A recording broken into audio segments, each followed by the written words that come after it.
আলোচনা নিয়ে মঞ্চে আসছেন অত্র এলাকার ছেলে হযরত মাওলানা আশরাফুল আলম ওসমান ভাই। হযরত মাওলানা আশরাফুল আলম ওসমান ভাই, আমি ভাইকে তার গুরুত্বপূর্ণ তকরির পেশ করার জন্য বিনীতভাবে অনুরোধ করছি। আসসালামু আলাইকুম ওয়া রাহমাতুল্লাহি ওয়া বারাকাতুহু।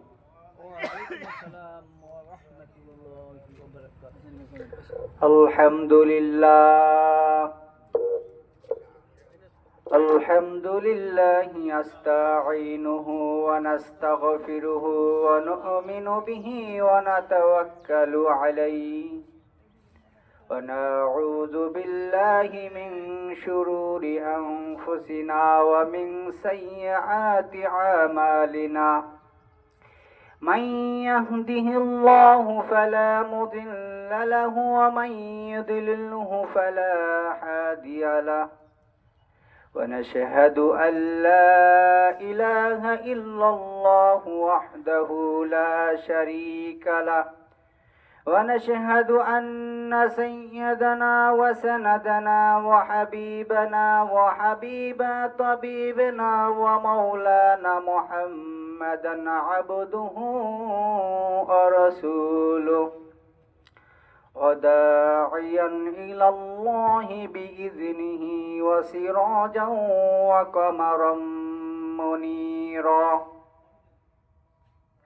أما بعد فأعوذ بالله من الشيطان الرجيم بسم الله الرحمن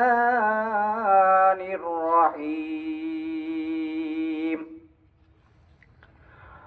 قل إن كنتم تحبون الله فاتبعوني يحببكم الله ويغفر لكم ذنوبكم الله غفور رحيم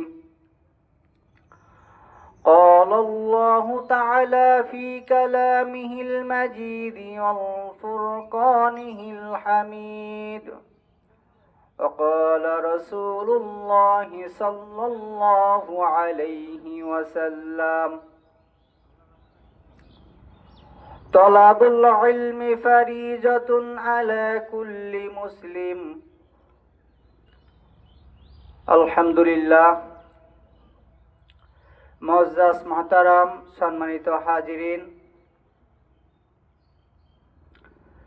পশ্চিম করপাড়া সর্দারপাড়া জামে মসজিদের বার্ষিক ওয়াজ মাহফিলের সম্মানিত সভাপতি ও সুদক্ষ পরিচালক, বিশেষ অতিথি সকলে আমার অন্তরাল থেকে সালাম, আসসালামু আলাইকুম ওয়া রাহমাতুল্লাহি ওয়া বারাকাতুহু।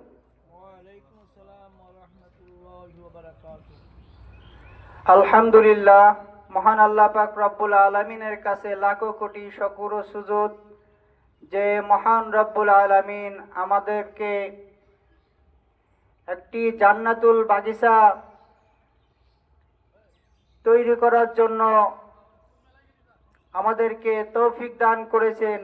এজন্য শুকরিয়া আদায় করে আলহামদুলিল্লাহ। আল্লাহ পাক রব্বুল আলামিনের খাস রহমত ছাড়া কখনোই ভালো কোনো কাজ করা সম্ভব হয় না। প্রতিটা কাজের ভিতরে আল্লাহ পাক রব্বুল আলামিনের বরকত এবং রহমত বর্ষিত হয়, যার কারণে বান্দার দ্বারাই নেক আমল করায়, নেক কাজ করায়। আমরা শুধু এই আমলটা করতে পারিনি, বরং সামনে মাহে রমজান মাসকে উপেক্ষা করে সামনে আমরা রেখে শাবান মাসে সুন্দর একটা মহামান্বিত মাসের মধ্যে আমরা মাহফিল দিতে পেরেছি। শুধু তাই নয়, কোটি কোটি শুকরিয়া যে আল্লাহ পাক রব্বুল আলামিন আমাকে আপনাকে মুসলিম পরিবারে ইমানের সাথে আখেরি নবী ফখরুল আউয়ালিন রহমাতুল্লিল আলামিনের উম্মত হিসেবে আমাদেরকে সৃষ্টি করেছেন। এই জন্য আরেকবার শুকরিয়া আদায় করে আলহামদুলিল্লাহ। আমরা এমন একজন নবীর উম্মত, অতুলনীয়। আমা আরসালনাকা ইল্লা রাহমাতাল লিল আলামিন। আল্লাহ পাক রব্বুল আলামিন বলে, রহমত স্বরূপ এই নবীকে আমি পাঠিয়েছি। কি আমানত, কি আমানত চন্দের যে দস দেবত, দর হकीकत মালিকে হর শাই খুদা সৈয়দুল কৌ নৈনি খতমুল মুরসালিন আখেরা মুদবুদে ফকরুল আউয়ালিন শুদ্ধ অজুদাস রহমতাল লিল আলামিন মসজিদে উশুদ হামারো এ জমিন। এমন একজন নবীর উম্মত হিসেবে আমাদেরকে পাঠিয়েছেন, যিনার প্রশংসা শেষ করার মতো না। খুলুকিল আজিম, মহান চরিত্রের অধিকারী। হযরত মুসা আলাইহিস সালাতু ওয়াস সালাম তুর পাহাড়ে গিয়ে আল্লাহর সাথে কথা বলতেন। কথোপকথনের ভিতরে আল্লাহ পাক রব্বুল আলামিন বলেন, মুসা, তুমি আমার বন্ধুর উপর, আমার হাবিবের উপর দুরূদ পাঠ করো। বলেন সুবহানাল্লাহ।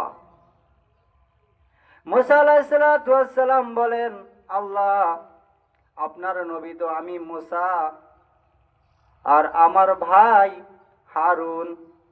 আপনার আবার প্রিয় হাবিব কে? আপনার আবার প্রিয় নবী কে? তাকে তো চিনলাম না, কার উপরে আমি দুরূদ পাঠ করব? আল্লাহ পাক রব্বুল আলামিন ডাক দিয়ে বলেন, মুসা, তুমি যখন দুনিয়ার জমিনে থাকবা না, ৩৮০০ বছর অর্থাৎ ৪০০০ বছর পরে আমার একজন বন্ধুকে দুনিয়ার বুকে পাঠাবো। এমন একজন বন্ধুকে পাঠাবো যে বন্ধুর চেহারার দিকে তাকাইলে ক্ষুধার্ত ব্যক্তির ক্ষুধার্ত নিবারণ হয়ে যাইবে। সেই নবীটা কে? আমাদের নবী, রহমতের নবী জনাবে মুহাম্মদুর রাসূলুল্লাহ সাল্লাল্লাহু আলাইহি ওয়াসাল্লাম। দেখেছেন? শুধু তাই নয়, মুসা, আমি এমন একজন বন্ধু পাঠাবো, আমার বন্ধু কাল কিয়ামতের ময়দানে যখন লাইটিং এর ব্যবস্থা করা হবে, কিয়ামতের ময়দানে যখন লাইটিং করা হবে, তখন আমার বন্ধুর চেহারা মোবারক দিয়া কাল কিয়ামতের ময়দানে আমি লাইটিং এর ব্যবস্থা করব। আমাদের রসুলের চেহারা এতটাই সুন্দর যে কিয়ামতের দিবসে আল্লাহ পাক রব্বুল আলামিন লাইটিং এর ব্যবস্থা করবে আমাদের রসুলের চেহারার নূর দিয়ে। দেখেছেন আমরা কত একটা দামি মূল্যবান নবীর উম্মত হতে পেরেছি। হযরত হাসান হুসাইন রাদিয়াল্লাহু তাআলা আনহু বলেন, হোসেন রাদিয়াল্লাহু তাআলা আনহু বলেন, আমাদের দুই ভাইয়ের যখন ক্ষুধার্ত লাগতো, যখন প্রচুর ক্ষুধায় আমরা কাতর হয়ে যেতাম, তখন আমরা দৌড়ে যাইয়া আমাদের নানা আখিরি জামানার নবী হযরত মুহাম্মদ মুস্তাফা সাল্লাল্লাহু আলাইহি ওয়াসাল্লামের কাছে যখন যাইতাম, যাওয়ার পরে দুই ভাই যখন রাসূলের শাহাদাত আঙ্গুল মুখে নিয়ে চুষতে থাকতাম, আল্লাহ পাক রব্বুল আলামিন আমাদের খিদা নিবারণ করে দিতেন। এমন নবীর উম্মত। শুধু তাই নয়,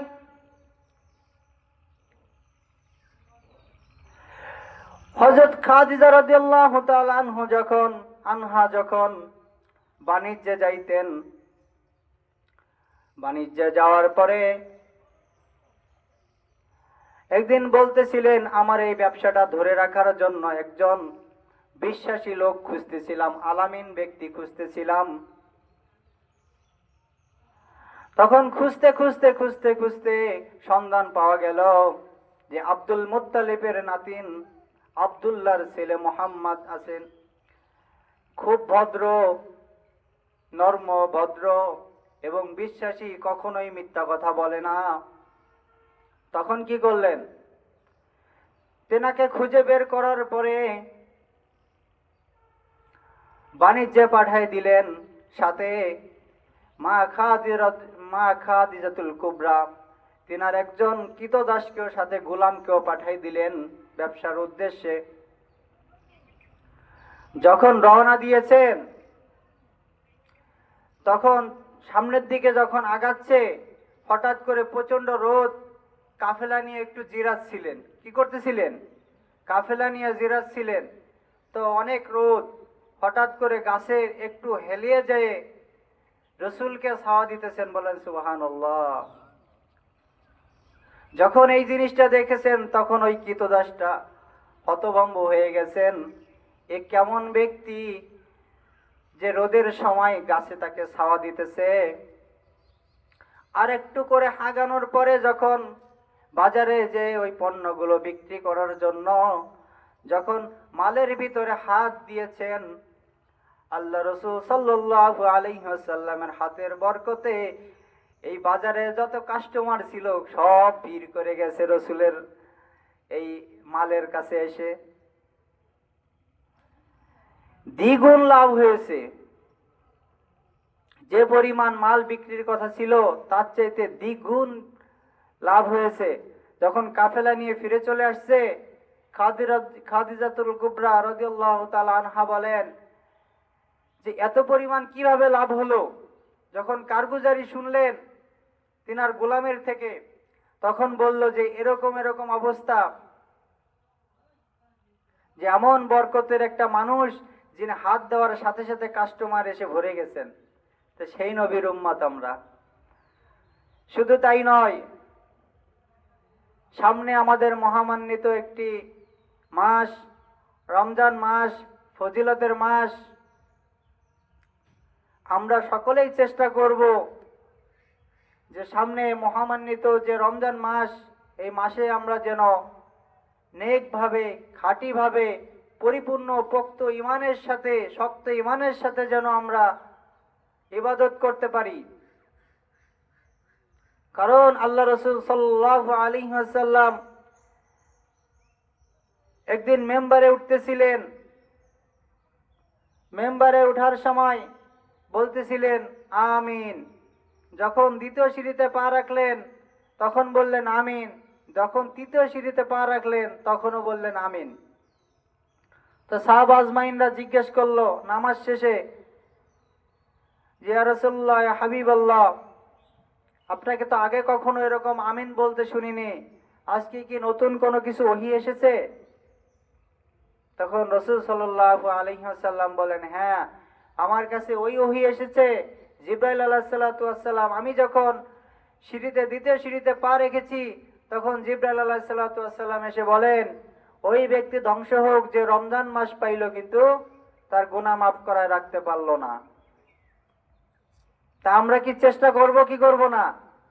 রমজান মাস পাইলে, রমজান মাসে একটা নফল ইবাদত করলে আল্লাহ পাক রব্বুল আলামিন একটি ফরজ ইবাদতের সওয়াব দান করবেন। আর যদি একটি ফরজ ইবাদত করে 70টা ফরজ ইবাদত করার সওয়াব দান করবেন। তা আমরা চেষ্টা করব কি করব না? আসলে আমি এলাকার কৃতি সন্তান, হয়তো বাড়ি থাকা হয় না। এবার আল্লাহর অশেষ মেহেরবান, ছুটির সাথে আমাদের মাহফিলটাও পড়ে গেছে। তাই আমি আপনাদের দোয়া নেওয়ার জন্য এখানে উঠেছি। এখানে আমাদের আরো কৃতি সন্তান, এলাকার সুনামধন্য কৃতি সন্তান জনাব হযরত মাওলানা ডক্টর আলী হায়দার সাহেব, তিনি আমাদের উস্তাদের সমতুল্য। তিনি এখানে কথা বলবেন। তারপরে আমার আরেকজন উস্তাদ আছেন হযরত মাওলানা মিজানুর রহমান জিহাদি সাহেব, মুহতামিম করপাড়া মাদিনাতুল উলুম মাদ্রাসার প্রধান শিক্ষক, এবং আমাদের আরেক ভাই সাতক্ষীরা থেকে আগত আমার বন্ধুবর মুফতি শাহাদাত হুসাইন। আসলে সেই তুলনায় আমি তাদের কাছে একদম অদম একটা ব্যক্তি, তারপরেও তাদের দোয়া নিয়ে আমি এখানে উঠেছি। সকলে আমার জন্য দোয়া করবেন। আর আমাদের এই যে পাশে ঈদগাহ করা হয়েছে, আমাদের মসজিদে যত প্রকার উন্নয়নের জন্য আমাদের অত্র এলাকা থেকে অনেক সুনামধন্য ব্যক্তিরা রয়েছেন। আল্লাহ পাক রব্বুল আলামিন আমাদের এই জলসাকে কবুল করে নিক।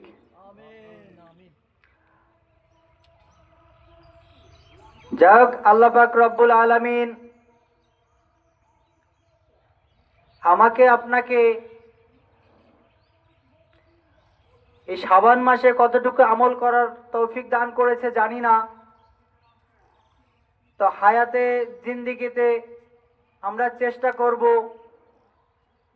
রসুলের তরিকা মুবারক, রসুলের সুন্নাত মুবারক চলতে। আল্লাহ পাক রব্বুল আলামিন বলেছেন, কুল ইন কুনতুম তুহিব্বুনাল্লাহ, যদি তুমি আমি আল্লাহকে ভালোবাসতে চাও, ইহবিবুকুমুল্লাহ, তাহলে রসুলের অনুসরণ করো। ওয়াগফির লাকুম যুনুবাকুম, আল্লাহু গফুরুর রহিম। তাহলে আল্লাহ পাক রব্বুল আলামিন তাদেরকে ক্ষমা করে দেবেন, মাফ করে দেবেন। আল্লাহ পাক রব্বুল আলামিন অত্যন্ত দয়াশীল, দাতাশীল, দয়ালু। তো রসুলকে যদি ভালোবাসতে হয়, যে সময় হলে একটুও এলোমেলো করার মতন সুযোগ আমাদের নেই। সময় হবেই দুনিয়া থেকে চলে যেতে হবে। শুধু তাই নয়, আল্লাহ পাক রব্বুল আলামিন বলে, কুল্লু নাফসিন যায়িকাতুল মাউত, প্রত্যেকটি প্রাণীর মৃত্যুর স্বাদ গ্রহণ করতেই হবে। কাফেররা, বড় বড় কাফের, ফিরাউন, হামান, উবাই ইবনে খলফ, আবু জাহেল, এরকম বড় বড় ধরনের যে কাফেরগুলো আছে, কোরআনকে অস্বীকার করছে, কিন্তু এই আয়াতটাকে অস্বীকার করতে পারে নাই। মৃত্যু যখন একদিন হবেই হবে, এই যে পাশে গোরস্থান আছে, কবরস্থান আছে, এখানে শুয়ে আছেন আমার কাকা এনামুল মোল্লা। দেখেন, ওই ব্যক্তি দুনিয়াতে যা কিছুই কামাই করেছেন, অর্জন করেছেন, এই যে আমি বাড়িতে আসছি, এসে আমার কাকাকে পাইনি, কিন্তু ওনার জিনিসপত্র সব কিছুই থেকে গেছে। ছেলে, মেয়ে, স্ত্রী, যা কিছু আছে সবাইকে, আমাদেরকে সবাইকে রেখে গেছেন, কিন্তু তিনি অন্ধকার কবরের বাসিন্দা হয়ে গেছেন। এরম আমার আপনার সবার দুনিয়া থেকে চলে যেতে হবে। যাওয়ার পরে যখন মৃত্যুবরণ করবে, কবরের ভিতরে রাখা হবে, আমাকে আপনাকে তিনটা প্রশ্ন করা হবে। মান রব্বুকা, এটাও রাজনীতি একটা প্রশ্ন, যে তোমার রবকে, তোমার লিডারকে, তোমার সৃষ্টিকর্তাকে। অমান দিনুকা, তুমি কোন ধর্মের উপর চলছো, কোন তরিকার উপর চলছো, তোমার দিন কি। আবার তৃতীয় নম্বর, অমান নাবিয়্যুকা, এবং তোমার নবীকে, তোমার নেতাকে, তুমি কোন নেতাকে অনুসরণ করছো। আল্লাহ পাক রব্বুল আলামিন কোন নেতাকে অনুসরণ করতে হবে নেতার কথাও বলে দিয়েছেন। লাকাদ কানা লাকুম ফি রাসূলিল্লাহি উসওয়াতুন হাসানা, যে এই রসুলের উসওয়া মেনে চলো, আদর্শ মেনে চলো, তাহলে তোমার সুন্দর তরিকায় চলা হবে। প্রশ্নগুলো করা হবে। যদি আমি আপনি এই প্রশ্নের উত্তর না দিতে পারি, সঠিক প্রশ্নের উত্তর জবাব না দিতে পারি, আমার আপনার কি হবে অবস্থা? একটাবার কি চোখ বুজে আমরা চিন্তা করে দেখেছি? তখন যখন আমি আপনি এই প্রশ্নের উত্তর দিতে পারবো না, এই ডান পাজরের হাড় বাম পাজরের দিকে চলে যাবে, আর বাম পাজরের হাড় চাপ দিবে কবর থেকে, এরকম যে আটকে যাবে, এই ভয় আমার আপনার ভিতরে তৈরি করতে হবে। যদি নামাজ ভাঙ্গার কারণ আছে, রোজা ভাঙ্গার কারণ আছে, ঈমান ভাঙ্গেরও কারণ আছে, এবং আমার নামাজ হয়েছে কিনা এটা বোঝার জন্য একটি দলিল আছে কোরআন থেকে, ইন্না সলাতা তানহা আনিল ফাহশাই ওয়াল মুনকার, নামাজ অন্যায়, অশ্লীল, ব্যভিচার, খারাপ কাজ থেকে বিরত রাখে, ফিরাই রাখে। যদি আমি আপনি নামাজ পড়লাম কিন্তু অন্যায় কাজ থেকে ফিরে থাকতে পারলাম না, ব্যভিচার থেকে ফিরে থাকতে পারলাম না, মানুষের হক নষ্ট করা থেকে ফিরে থাকতে পারলাম না, তাহলে আমি আপনি চিন্তা করব, আমি আপনি বুঝতে পারবো যে আমার নামাজ ঠিক হচ্ছে না, ঠিক কি না? নামাজ যদি আমাকে অন্যায় অশ্লীল কাজ থেকে ফিরে রাখবে, সেই জায়গা থেকে যদি আমি ফিরে না থাকতে পারি, তাহলে বুঝতে হবে আমার নামাজ হচ্ছে না। এই জন্য যে কাজটাই আমরা করব না কেন, আল্লাহকে ভয় করে আমরা করার চেষ্টা করব। দেখেন, আমি আপনি তো সাধারণ মানুষ, জান্নাতের সার্টিফিকেট পেয়ে গেছেন মা ফাতেমাতুর জোহরা। ফাতেমা রাদিয়াল্লাহু তাআলা আনহুর কবরের ভিতরে যখন নামানো হয়েছিল, তখন আবু যর গিফারি রাদিয়াল্লাহু তাআলা আনহু কবরের নামানোর আগে কবরের মাটিকে বলতেছিলেন, হে কবরের মাটি, তুমি কি জানো তোমার ভিতর কাকে রাখা হচ্ছে? হে কবরের মাটি, তুমি শুনে রাখো, তোমার ভিতর খাতুনে জান্নাত মা ফাতেমা রাদিয়াল্লাহু তাআলা আনহুকে রাখা হচ্ছে। তখন মাটিতে কোনো উত্তর দিলেন না, আবার প্রশ্ন করলেন, হে কবরের মাটি, তুমি কি জানো তোমার ভিতর কাকে রাখা হচ্ছে? তোমার ভিতরে রাখা হচ্ছে শেরে খুদা হযরত আলী রাদিয়াল্লাহু তাআলা আনহুর স্ত্রীকে রাখা হচ্ছে। কবর থেকে কোনো জবাব আসেনি। হে কবরের মাটি, তুমি কি জানো তোমার ভিতর কাকে রাখা হচ্ছে?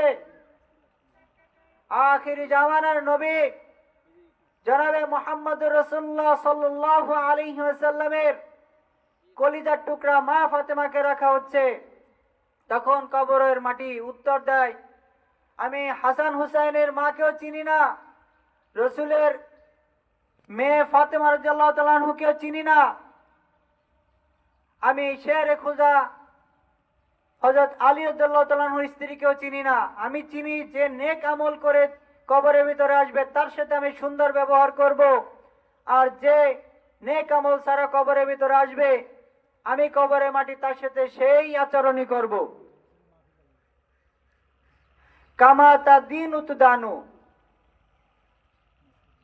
যেমন কর্ম করবেন সেরকমই ফল হবে। আল্লাহ পাক রব্বুল আলামিন বলেন যে তুমি যদি যাররা পরিমাণ আমল করো, তাও কাল কিয়ামতের ময়দানে তোমাকে দেখানো হবে।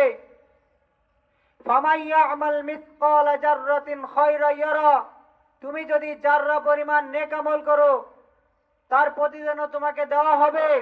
ওমাইয়া আমাল মিসকালা জাররাতিন শাররা ইয়ারা, যদি তুমি যাররা পরিমাণ বদ আমল করো, সেটাও তোমার সেটা ভোগ করা লাগবে, সেটাও তোমাকে দেখানো হবে, জানানো হবে, এবং তার ভোগ তোমার করাই লাগবে। দুনিয়াতে ফাঁকিবাজির জায়গা, কিন্তু মৃত্যুর পরে আর কোনো ফাঁকি দেওয়ার কোনো সিস্টেম নাই, কোনো মিথ্যা কথা বলার সিস্টেম থাকবে না। যখন কোরআন থেকে সূরা ইয়াসিন পাঠ করি, তখন একটা আয়াত যখন আমার সামনে আসে, তখন বুকটা কম্পন করতে থাকে, হাই হাই কি অবস্থা হবে। আল্লাহ পাক রব্বুল আলামিন বলেন, আল-ইয়াউমা নাখতিমু আলা আফওয়াহিহিম ওয়া তুকাল্লিমুনা আইদিহিম ওয়া তাশহাদু আরজুলুহুম বিমা কানু ইয়াকসিবুন, যে মুখে মোহর মেরে দেওয়া হবে, হাতে পায়ে কথা বলবে, সাক্ষ্য দিবে। আমি আপনি যতই চেষ্টা করব মিথ্যা কথা বলার, কোনোভাবেই আমাদের পার পাওয়া যাবে না। দেখেন, দুনিয়াতে এতই বড়াই করতেছি, একটাবার চোখ বন্ধ করে চিন্তা করে দেখেন, আমি আপনি যখনই মারা যাব, আমাকে ঘর থেকে বের করে দিবে। কিছু লোক বাঁশ কাটার জন্য বাঁশঝাড়ের কাছে চলে যাবে, কিছু লোক কোদাল খুন্তা নিয়ে কবর খোঁড়ার জন্য রেডি হয়ে যাবে। কিছু কিছু লোক মশারি, গরম পানি, বরফ পাতা দিয়ে আমাকে গোসল করানোর জন্য রেডি হয়ে যাবে। কাফনের কাপড় কাটবে। ছেলে মেয়ে সন্তান তারা কান্নাকাটি করবে, কিন্তু তখন আর তাদেরকে সাড়া দেওয়ার মতন সুযোগ আমাকে আপনাকে আল্লাহ পাক রব্বুল আলামিন দিবেন না। যাই হোক, আল্লাহ পাক রব্বুল আলামিন আমাদেরকে মৃত্যুর কথাও স্মরণ করার তৌফিক দান করুক। সালামু আলাইকুম ওয়া রাহমাতুল্লাহি ওয়া বারাকাতুহু।